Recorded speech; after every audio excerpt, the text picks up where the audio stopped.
বিমল খাবো মা। বিমল খাবে বাবা? সত্যি সত্যি বিমল খাবো? কি মজা কি মজা, আমার না জর্দা দিয়ে বিমল খেতে খুব ইচ্ছে করে। অতি বড় হয়েও না, ঝড়ে পড়ে যাবে। অতি ছোট হয়েও না, ছাগলে মুড়ে খাবে। মা একটু বিমল দাও না, চিবিয়ে চিবিয়ে খাবো। দিচ্ছি বাবা, আগে আমি খেয়ে নি।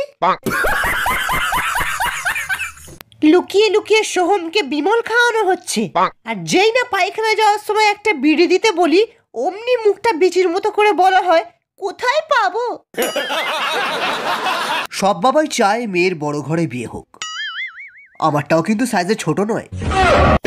আমি ঘরের কথা বলছি, আমার কোনো বউ নেই, আপনার মেয়েই আমার বউ। সেক্সি শিলা,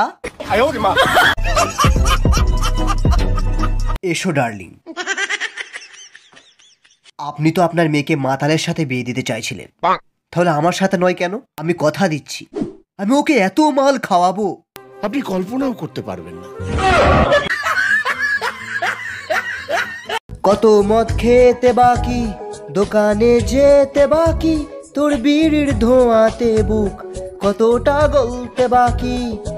তোর সাথে মাল খেতে যাব আমি সুন্দরবন, তোর সাথে মাল খেতে যাব আমি সুন্দরবন। মাতাল মন বাঁশ জীবন। আমার একটা হাত নেই তো কি হয়েছে, এই হাতটা আছে তো বিমলের জর্দা মেশানোর জন্য।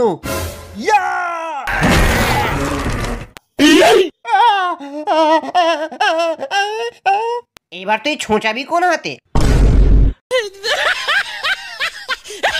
স্যার, আমরা শুনেছি আপনি নাকি অনেক বেশি বিড়ি খান। হাঁক দিয়ে গেলে আপনি নাকি একটা বিড়ির বান্ডিল শেষ করে দেন। আরে কিছু বল শালা, নাকি তোর বাপ মাকে গিয়ে বলে দেবো।